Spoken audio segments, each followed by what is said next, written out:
Well, good morning and welcome to Frankly Speaking here on WYDC TV Big Fox. Thanks so much for joining us. I'm your host, Frank Acom.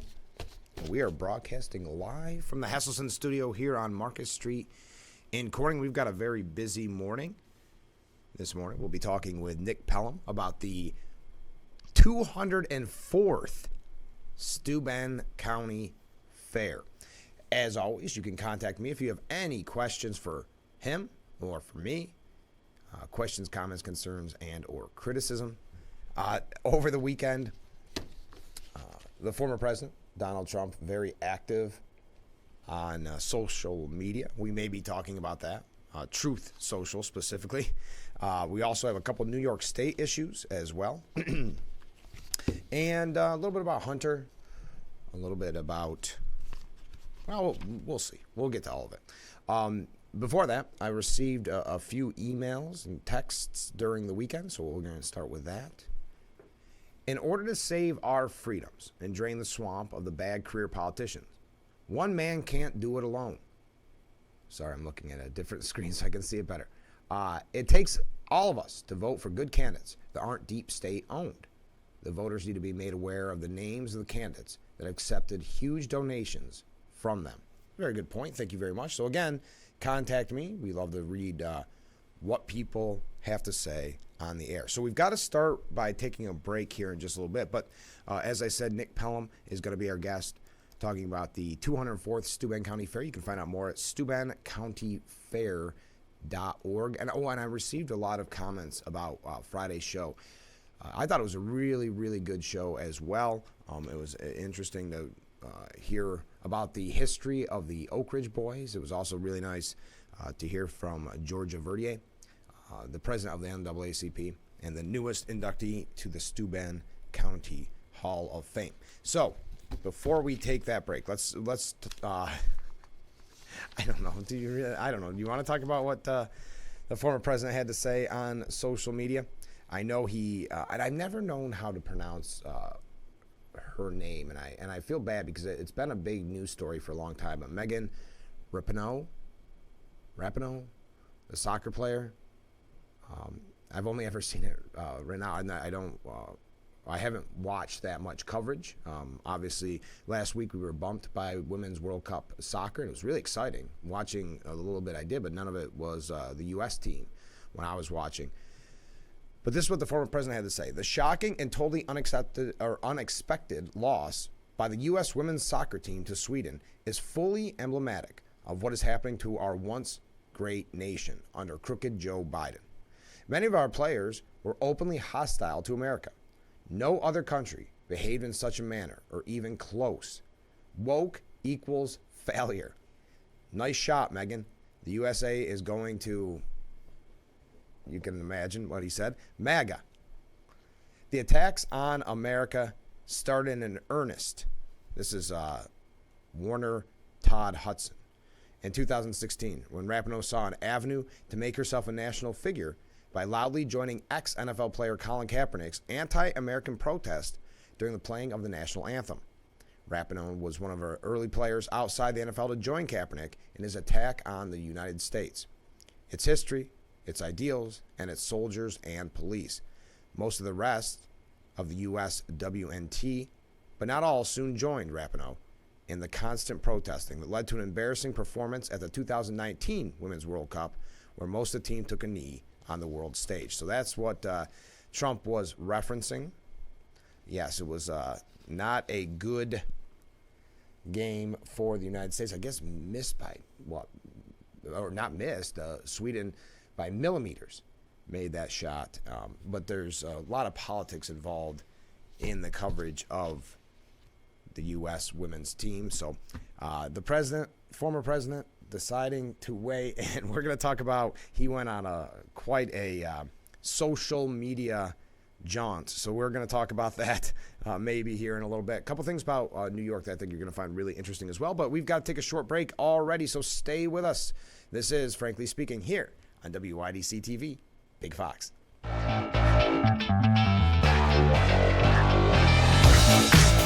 And we are back, frankly speaking, here on WYDC TV, Big Fox, thank you so much for joining us. We are broadcasting live from the Heselson studio. Before we talk more about what the former president had to say on Twitter, also, as I said, we're going to talk about New York. There's an issue about the voting machines that were recently voted on, and also about teen usage and marijuana because of the legalization. We're going to talk about that. But before, I'm very proud of this. Michael Joseph dropped this off for me the other day. If you recall, we had an interview, it's now up on YouTube, with Lieutenant Herbert Thorpe, Tuskegee Airman. It was a real honor to talk to him, and what a fun interview it was. It was great. And look at what I received from Michael Joseph. An autographed program from that day's events. Isn't that nice? So I thought I'd pass that along to you. All right, we got a couple waves already. So let's get back to what the former president had to say over the weekend. This was on Truth Social. He said, I think our guest is coming in. Hold on. Our guest is coming in. You're gonna have to wait. I'm keeping you hooked. So come on in. We're gonna take a short break, so stay with us. This is Frankly Speaking on WYDC TV. Big Fox will be right back. Welcome back to Frankly Speaking here on WYDC TV. Big Fox, thank you for joining us. I'm your host, Frank Acom, and joining us in the studio is Nick Pelham from the Steuben County Fair, and this is the M.A. Neal Financial Services section of our program. Thanks so much for being in on the show. Thank you very much. It's a pleasure to be here. 204th. Yes, it's our 204th consecutive year. Yeah, we're actually a little older than that. We're actually the oldest fair in New York State, with fairs dating back to the late 1700s, 1795 and 1796. Then a little hiatus until 1819, and we've been continuous ever since. Wow, that's amazing. How long have you been involved? I've actually been on the fair board for 19 years, and I've been running the day-to-day operations for 9. Oh, is that right? Yeah, wow, yep. wow. So how's the planning going? Very well. Things are well underway for the 204th fair. We got a great lineup of things this year. We've changed things up a little bit. We actually kick off on Monday at noon with our harness racing. The New York State Sire Stakes will be there for harness racing. And then Tuesday's a free admission day all day. And then it's lawnmower night.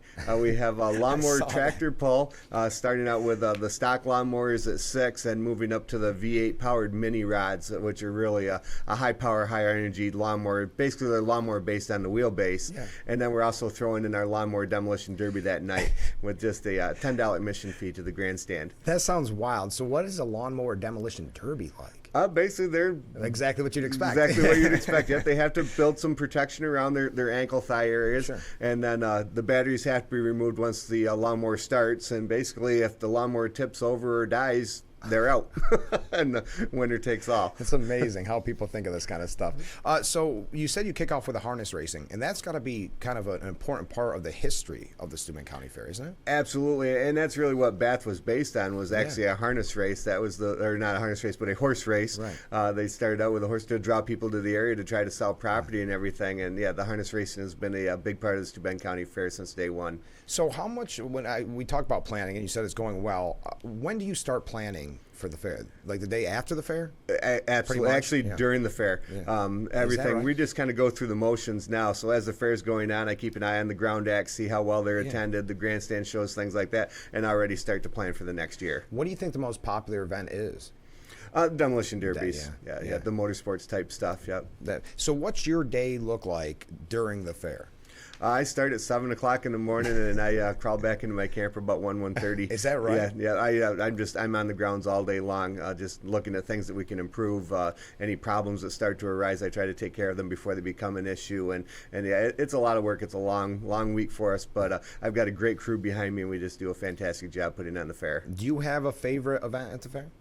Actually, my favorite event is the truck and tractor pull on Saturday night, the Outlaw Truck and Tractor Pull, because I actually announce a lot of the Outlaw pulls and stuff, so I have a good time. Yeah, we play some music, we do a little karaoke, we keep things fun, and then put on a great pull. So what's the pig races look like this year? That's got to be a fan favorite. Oh, absolutely. Right? Rosaire's Royal Races have been, I think this will be their 27th year, consecutive year coming to the fair, and it just draws a great crowd every year. The Orient Express will be back with the pot-bellied pigs and the smaller racing pigs and stuff, and Rosaire's, they are the premier pig racing outfit in the country, so we're real pleased to have them back. You get a nice cold root beer and just sit there and watch Watch it. them, There's exactly. nothing. There's nothing Yep. better than the pig races, and it's so much fun to watch. And this really is the whole event with the kids having just a great time. Absolutely, yeah. And we've got some other ground acts too. We have AIM-HAG Canines coming in this year that does like a frisbee stunt show and stuff Oh, with the neat. dogs and stuff. And Oscar the robot will be strolling all day What long. is that? I don't know what that is. I saw it on the flyer. He's kind of a little futuristic robot, and Oh, he really? travels. He just tours the grounds and stuff, and entertains the kids and stuff. And he'll dance with them, and and he plays up with the grandparents and stuff, try to get them to buy the kids candy and things like Oh, that. yeah. It's really comical. He does a fantastic job. Well, and that's why I say the fun that the kids have, and even going into like the 4-H. I'm going to have 4-H on tomorrow to talk about it. It's just such a great family friendly event. Absolutely, yeah. We have all the animal exhibits and everything, and our regular competitive exhibits in our exhibit hall with culinary and Yeah. needlework and all things like Amazing. that. There's just a ton of stuff to come and see at the fair. You can spend the whole day. Oh, absolutely, yeah. And we have the museums and things too. A lot of education at the Steuben County Fairgrounds. I'm glad you mentioned that because we had on a representative from the Steuben County Historical Society, and what a great place to learn about the history, a really amazing history of Steuben County. Oh, absolutely. Yeah, we have the one-room schoolhouse. Yeah. It was originally on Babcock Hollow Road that was moved to the ground several years ago. We have our log cabin museum, and there will be people in there that will be working a loom and things like that during the day. And then our Pioneer Museum, which is a lot of course. old agricultural type items. Yeah, so it's not just about fun, but it's fun in its own way, but it's about education, really. Absolutely. Yeah. Yep. So also one thing we've got to mention, the rodeo's coming. Yes, yep. Rodeo will be back on Wednesday night. Broken Bee Rodeo. It's a great rodeo. They have some of the baddest bulls on the East Coast. Yeah. It's really a great time. We have barrel racing, and they'll do some roping. They'll have 2 events for the male and 2 events for the female rodeo contestants. So what's it cost to get into the grandstand? $15 for general admission and $20 for reserve seating. Oh, that's not bad. No, Wow, no. wow. So what's it cost to get into the actual Steuben County Fair? Just $5. Wow. Yep, You yep. can't beat that. No, For the not prices at all. of everything going on. Exactly. Yeah, with Everybody all the complains free about entertainment we prices. offer and everything. It's just Think it's a great about that. bargain. So you mentioned that you're busy all day, every day. Do you ever get to just take it in and enjoy it? I do. Yeah. Yeah. I'll travel. I get time. I like to check out. I like to say, I check out the ground acts and stuff. I'll sit there and I'll watch them for a while and things like that. And I do get some time off during the grandstand events because, like I say, I have a great team behind me, so I actually get to sit and watch them a little bit too. Do you have a favorite one? You said the one that you announced. Yeah, they have the Yeah, truck and tractor yeah, pull, yeah. the outlaw pull, And Yep. that's on Saturday. That's on Saturday. And Yep. then you've got demolition derbies. They're so popular, but I'm still blown away by a lawnmower demolition derby. I think I'm going to have to see that. Oh yeah, the lawnmower demo Sounds is very great. Yep. dangerous. No, we take safety really, Of course. No, of course. at the real seriously at the fairgrounds and stuff. But yeah, it can get a little dicey sometimes. The fire department's right there if we need them. Of course, so, yep. of course. What would you say tips for people that are attending that maybe have never been to the Steuben County Fair? Just plan on spending the entire day because there's so Yes. much to see and do at the fairgrounds. And then, of course, there's the fair food. We can't leave that out. Oh, I'm The glad you fried mentioned dough, that. funnel cakes, sugar waffles, Italian sausage. All your favorite fair foods will be available at the fairgrounds. You won't be able to sleep after. No, with a exactly, full yep. stomach. Well, you're right. It's amazing food. It's just a fun day overall, and it's so affordable that it kind of blows my mind. I hope that everybody shows up. I do too. Yeah, yeah. it's such a part of summer when you think about it. Unfortunately, it kind of marks the end of summer, but it is. Well, a don't part of say summer, that. yeah. But you're right. I mean, you always think about going to the fair Yeah, towards the end, exactly, and yeah. when you were a kid, school was about to start at that point. So, what do you think the best part of the fair is that people may overlook? Really, I think it is the museums and stuff. They Mm-hmm. don't get enough traction there. We've got some better signings this year and stuff Oh, to help good. direct people to those things and like that. But it's just the real history. I mean, we have 2 buildings on the fairgrounds were originally built in 1843 that we're still using today. Our exhibit hall and our fair office was originally called the Gatehouse. And like Is I said, that they right? yeah, original from 1843 when they first moved to the property. Do you know a lot about the history? Why? I mean, it's so old. Is this the oldest in the country? It's the oldest continuously running fair. There are Okay. fairs that are older, but took hiatuses from different times. But yeah, And you said what was it that got it all started? Just The horse race. Is that right? Yeah. And farmers wanting to get together. Yeah, and to try to sell property in Bath. Yeah, Is to that right? draw people to the area. Yeah. So, because it's all about, not all about, but it's very heavily focused on agriculture. Absolutely, and that's what fairs are really about. It's showcasing the hard work that the farmers did all year, and now with the kids and stuff with the livestock things, and it kind of ends up with on Saturday afternoon with the 4-H livestock sale, which is always well attended and stuff. It's a great opportunity to come in and support the kids and fill your freezer. And that's actually a really big deal. It is. Yeah, I mean, people talk about that all year. But just before we go, so you said the best thing that you can find during the whole Steuben County Fair, everybody has to know right now, what is it? Fried dough. Oh, is it the fried dough? It's the fried dough. We have the best fried dough vendor. Oh, I thought it was the pig races. But you're going for no. They do. You have an amazing food, and I can't thank you enough for being on the program because I know you are very busy this time of year. Yeah. It's really starting to kick in. We're in full bore mode right now. Can people buy tickets online? We do not offer online, but they can just call the fair office and purchase them that way. We do also have on our website, you can download the form and mail it in, but this time of year it's best just to call in, we'll mail them to you. And also too with the ride wristbands for the rides, you can go to our Facebook site and there's a link on there, and you can get $10 discounted wristbands for the carnival rides. We didn't even mention the rides. Yeah. And we didn't even mention that. But SteubenCountyFair.org, and that has the full schedule online. I printed it off, and there's so much to do every day. I think, if I'm being honest, you could go every day and not get bored. Oh, absolutely. Right? Yep, I mean, absolutely. well, you don't, because you're there. If you're out up till 1. But again, thank you so much for being on the program. Great. Thank you for Good having luck. me. Good Thank luck. you. All right. Yep. We'll be right back with Frankly Speaking here on WYDC TV. Big Fox. Stay with us.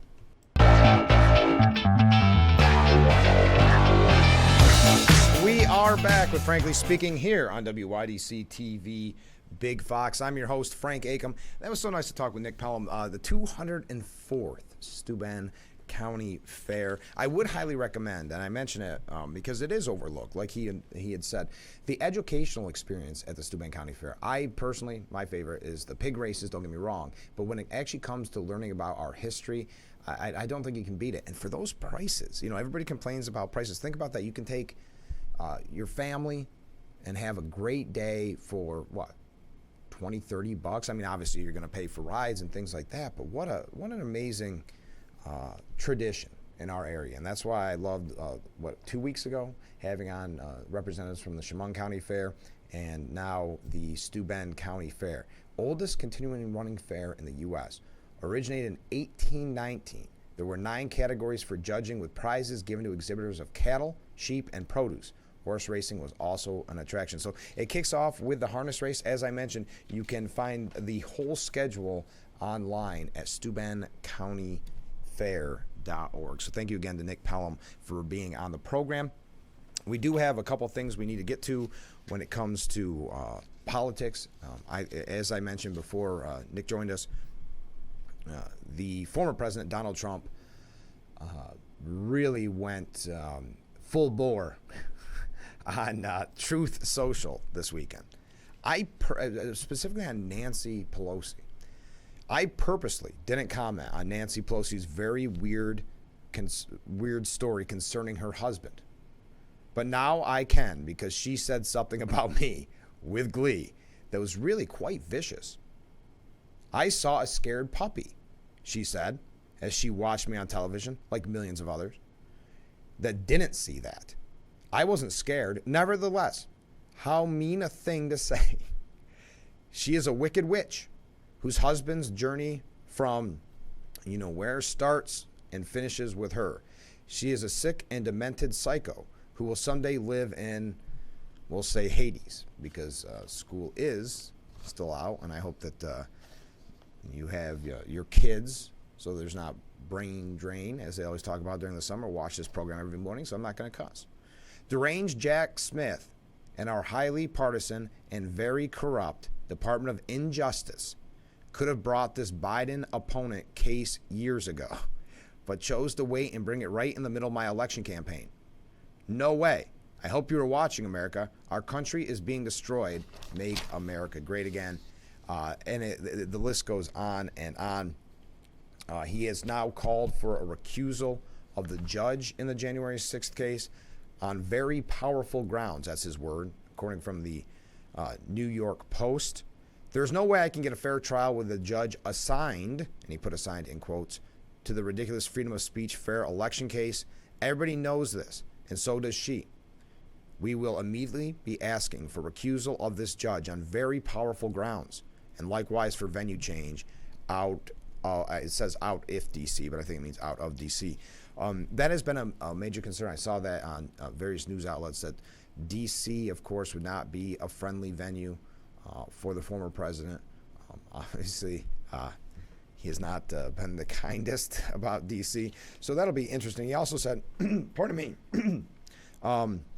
he also had a lot to say about Jack Smith, but there was an interesting piece by Betsy McKay from the New York Post, which we'll talk about here in just a little bit. By the way, please weigh in on it. There's our contact information. And her thought is that Jack Smith, this is her quote, would rip up America's right to free speech. So we're going to talk about that in just a little bit. Also, Alan Dershowitz, friend of Frankly Speaking, talked with him numerous times through the years before the television program, obviously. He weighed in on this scenario. Now, Alan Dershowitz is a Democrat, fully admits that he voted for Biden, fully admits he voted for Hillary, but has also been somewhat of a outspoken defender of the former president through legal channels. So we're going to talk about what he had to say when we come back. I just don't want to run it too late. Thank you again to Nick Pelham for being on the program. I think we covered everything. It went quick. Just like the Steuben County Fair will go quick. So make sure that you attend. It is coming up next week. I'm actually on the program on Thursday. Joe Sempolinski is going to be here, former congressman and Steuben County chairman. I might have got in trouble there. Steuben County chairman of the Republican Party. He's going to be in on Thursday. I know we're going to talk about this, but he asked if I would sign up to man a booth. So I'm going to man the Republican booth on Friday of next week from 2 to 4. So I hope that you stop by and see me. We can have a nice chat. That's at the Steuben County Fair again on Friday from 2 to 4.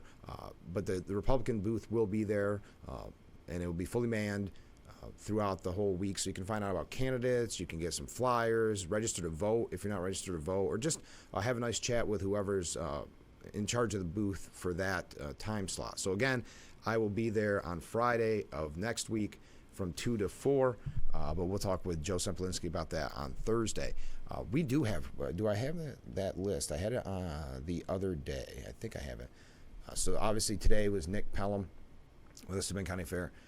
Tomorrow, 4-H program, I mentioned that during our interview, 4-H program leaders from Cornell Cooperative Extension, Steuben. And then on Wednesday, this is going to be fun, the Indian Day interview. If you've never been in Corning on India Day, I would highly recommend it. It's a blast, and that's coming.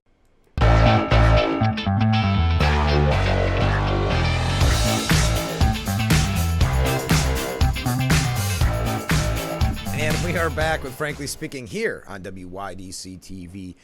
Big Fox, thank you so much for joining us. We are broadcasting live from the Hesselson studio here on Market Street in Corning, and I am your host, Frank Acom. So Alan Dershowitz was on Kudlow on Fox Business Network talking about Trump's indictment and the trial, saying, "We know that President Biden urged his urged his attorney general to indict the man who he knew was going to be the leading opponent against him. That begins to look like a banana republic land." And that's the problem, and I mentioned this. The optics of this is so really disastrous for our country, looking at the international take on it, if you will. It does start to look like a banana republic. It divides the country even more. And what does it say to our adversaries? What does it say even to our allies? But I'll continue. That's what happens when people in power are afraid of the democratic process. What they do is they seek the indictment and prosecution of the people who are running against them. Again, the PR aspect of it, I do agree. I have a constitutional right to vote against Donald Trump for the third time, he continued, because Alan Dershowitz has fully admitted that he did not vote for Trump. I voted against him twice. I intend to vote against him again. But I want to have that right to vote against him and not have that right taken away from me by prosecutors and by the president who wants to see him imprisoned. That's just not the American way. We're not, so he was asked, was it going to be a fair trial? You know, the former president has been weighing in on that. We saw, and it was kind of a controversy, I want to say Friday, maybe Thursday, where the judge didn't call him President Trump, which it would normally be the case. I think, I can't remember who the commentator was that said it, but any other president in that court of law would have been called president. She called him Mr. Trump, so there's already questions of bias, already questions of unfair play. But I'll continue. He said, we're not there yet, but this is a step in that direction. And also placing the case in the District of Columbia, which is 95% anti-Trump, putting it in front of a judge with a history of anti-Trump. And that's very true. She's been very, very tough on any January 6th people that participate in January 6th. She's been very tough, even going further than what was recommended for the charges. But anyway, if the government thinks they have a strong case, they ought to join the defense and agree to move it to West Virginia or Virginia and put it in front of another judge who doesn't have a long history of anti-Trump attitudes. So I don't believe he can get a fair trial in the District of Columbia. And this indictment is deeply, deeply flawed. The government will have to prove beyond a reasonable doubt that he actually believed that he had genuinely lost the election. So that's Alan Dershowitz. And I mentioned this, well, we got a second here before we go to break. I mentioned this. This is by Betsy McKay from the New York Post. Day by day, she says, the Biden administration is robbing your right to speak freely. This time, Team Biden wants to gag defendants from criticizing government prosecutors. That's how courts are run in countries like Pakistan, Russia, North Korea. Anyone can fall into the government's crosshair. Imagine being prosecuted and being unable to speak out, proclaim your innocence, and show why the case against you is unfair. Special counsel Jack Smith asked the court Friday for an order to gag Donald Trump from discussing the evidence the government plans to use against him or even criticizing the government's lawyers. Prosecutors are required to show the defendant all evidence that will be presented in the trial, but Smith is refusing to do so until Trump is gagged. The judge gave Trump's lawyers only until 5 p.m. Monday to respond to this request, asking them to redline any objections to this order. That's alarming, says Betsy McKay. The entire request is contrary to a defendant's right to free speech and a public impartial trial. And there's already questions about this being really a free speech case. But no one questions, says Betsy McKay, that Trump is a loudmouth. Very true. On Saturday night at a GOP dinner in South Carolina, the former president told the crowd that Smith is a deranged, sick person. Trump's entitled to his opinion. After all, Smith's calling him a criminal. If the government were trying to lock you up for the rest of your life, because really, if you look at the charges, it would be the rest of the former president's life, you'd have a lot to say too. Trying to muzzle any defendant goes contrary to what the Bill of Rights and 2 centuries of American law stand for, putting the rights of the defendants ahead of any other consideration. Then she goes through some history here of how this is contrary to our history. But Smith is trying to do the opposite, she said. Gag the defendant to protect the government's case and the government's pre-trial public relations campaign.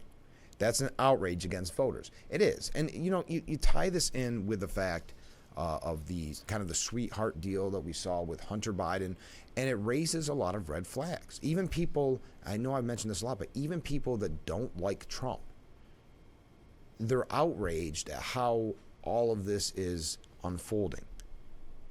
Trump is running for president, and if the trial doesn't take place before the election and Trump is muzzled, the public gets only one side of the story, the prosecution's version. Smith is already demagoguing, telling the public he's holding Trump accountable for the rioting at the January 6th Capitol riot, when in fact the indictment has nothing to do with the violence at the Capitol that day. Whether in court or in the court of public opinion, both sides have to be heard to get the truth. That's the American way. It's especially vital with a prosecutor as sneaky and unprincipled as Smith. Again and again, Smith has targeted politicians, stretching and twisting the meaning of the law to bring charges against them, and then failing to make those charges stick. He indicted former That's a good solid wave. I don't know if you could hear that right through the window. That was nice. Again and again, Smith has targeted politicians, as I mentioned. He indicted former Democrat presidential candidate, remember John Edwards, in 2011 for taking illegal campaign contributions, but a jury didn't buy it. Smith prosecuted Senator Bob Menendez, on public corruption charges, but that case ended in 2017 in a mistrial too. The overzealous prosecutor also went after former Virginia Republican Governor Bob McDonnell. Smith won a conviction, but in 2016 it was overturned by unanimous U.S. Supreme Court, which chastised Smith for the government's boundless interpretation of the federal bribery statute. The justices warned the nation about, quote, the uncontrolled power of criminal prosecutors. Amen, says Betsy McKay. Attorney General Merrick Garland should have considered Smith's shameful record before appointing him special counsel to investigate possible wrongdoing by former President Trump. But then again, Garland likely wanted a hitman. Tell the judge to deny Smith's un-American gag order. The defendant and the public deserve a fair trial. That's what the U.S. Constitution guarantees. Betsy McKay, former lieutenant governor of New York. We've got to take a short break. I just thought that was a really good piece. Very informative. I didn't get to all of it in there, so you can find that at the New York Post. So stay with us. We'll be right back with Frankly Speaking here on WYDC TV. Big Fox back after this.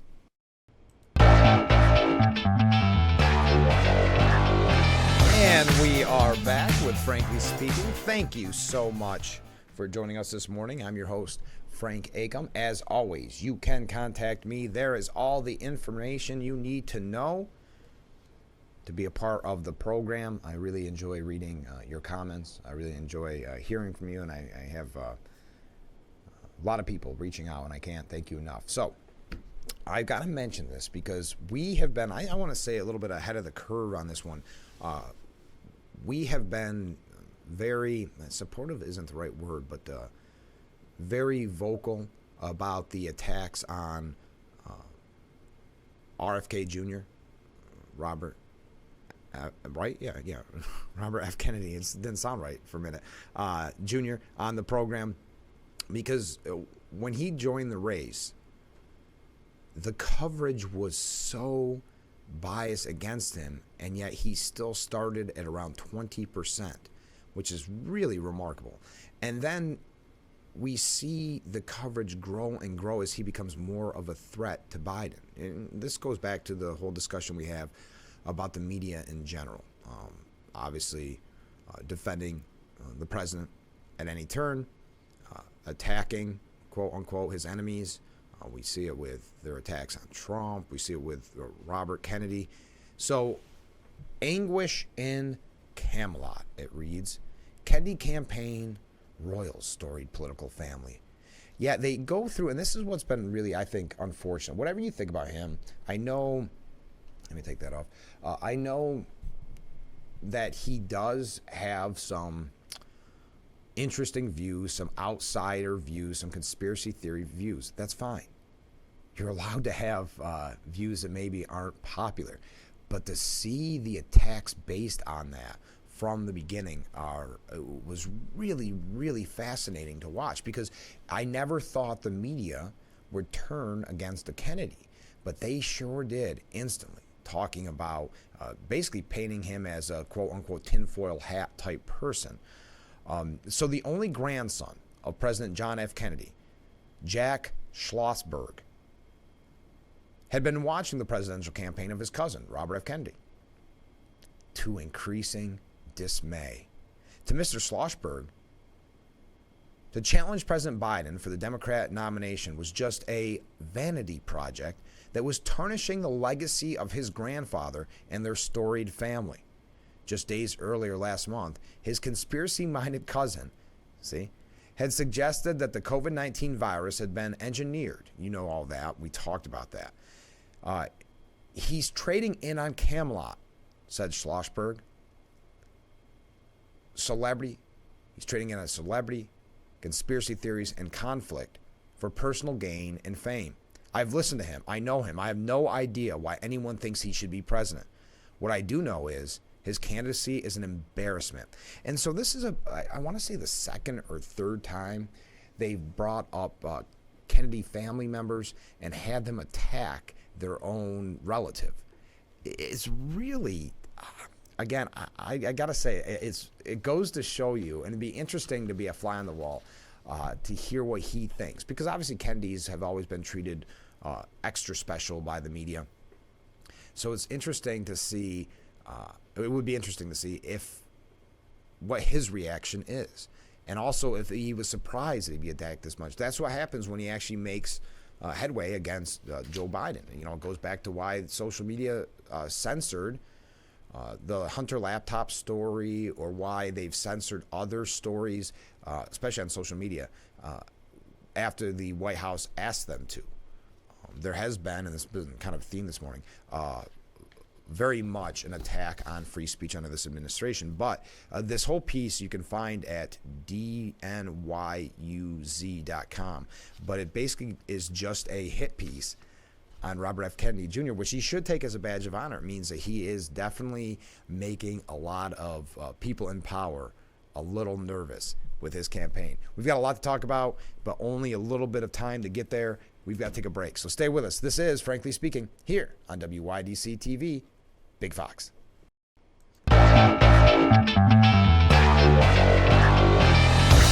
Welcome back to Frankly Speaking here on WYDC TV, Big Fox. I just received a very smart email here I wanted to mention to you. What's next with RFK Jr.? Are they going to indict him also? Very good point. You know what? That's what I find it so fascinating. I never thought we'd see a day where a Kennedy would be attacked by the media. It kind of blows my mind. I mean, you think about even going back to Ted Kennedy with Chappaquiddick. They always received amazing coverage. They were kind of, fairy tale kind of way they always described him with Camelot. So to think that they are turning on him, and very aggressively turning on him, is a little fascinating to watch. Hey, former, let me take a step back. Vice President Kamala Harris, last week there was a poll that showed that she's actually more popular to run for president than Joe Biden. But I know, talking to many Democrats, so it's anecdotal, that they don't want Harris if Biden decides not to run. Because Biden's campaign, there is really no campaign as of yet. That's why a lot of people, myself included, think that Gavin Newsom is kind of chomping at the bit, doing so much to try to take the place if Biden decides not to run for re-election for whatever reason. But anyway, so Kamala Harris is never really attacked, but even supporters have to acknowledge kind of the word salad, and that term's being overused, but it really is. We've read those quotes in the past, and there's a new one from over the weekend that we'll mention before we take our last break. But one of her former staffers says that the VP is unpopular in the polls because, and I quote, she's a black woman and a history maker. I'm not really sure why that would make somebody unpopular in the polls.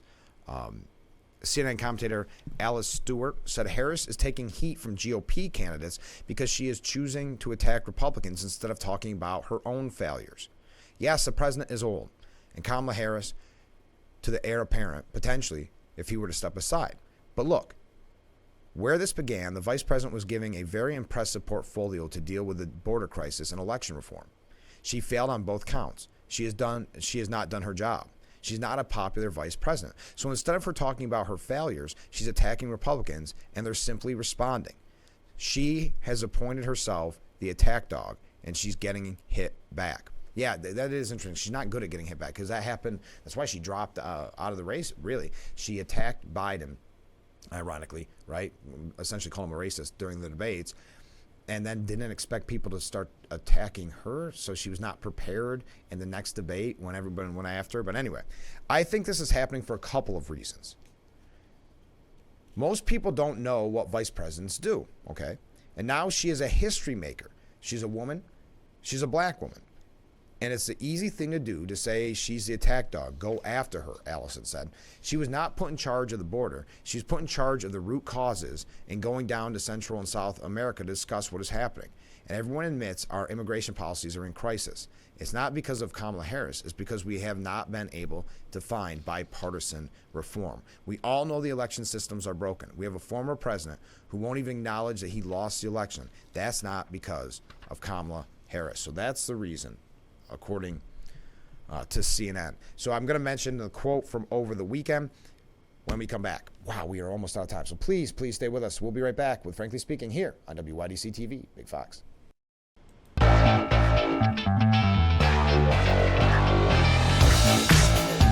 It is unbelievable how fast this program goes. The best hour of television, Frankly Speaking, here on WYDC TV, Big Fox. So this is the quote from Kamala Harris. By the way, we didn't have a chance to talk about it. Really good article. You can find it at Empire Report, but it's actually, I think, from the Times-Union. But commentary. We've got to talk about teens and cannabis, and it's a very interesting kind of something not being discussed. Also, there's one, no vote of confidence on touchpad voting system, the new system that we'll have in New York, already raising red flags. But we'll just end on what Vice President Harris said because I mentioned it.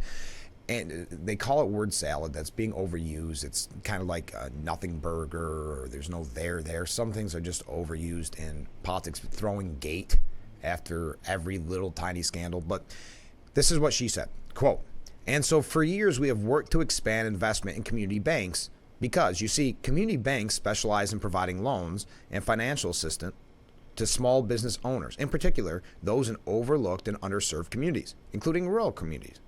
And as the name suggests, community banks are in the community." So Speaker Kevin McCarthy's deputy spokesman said, "But do they also offer services as it relates to banking?" One person tweeted out, "Another pearl of wisdom from our fearless VP." Anyway, we are out of time for today's edition of Frankly Speaking. I can't thank you enough for joining me. I can't thank Nick Pelham enough from the 204th Steuben County Fair. Find out more at SteubenCountyFair.org. You can see the whole schedule there. This just went too fast. We have so much more to cover. But we'll be back on tomorrow morning starting at 7 with Frankly Speaking here on WYDC TV Big Fox. Have a great day, everyone. I look forward to it. All right.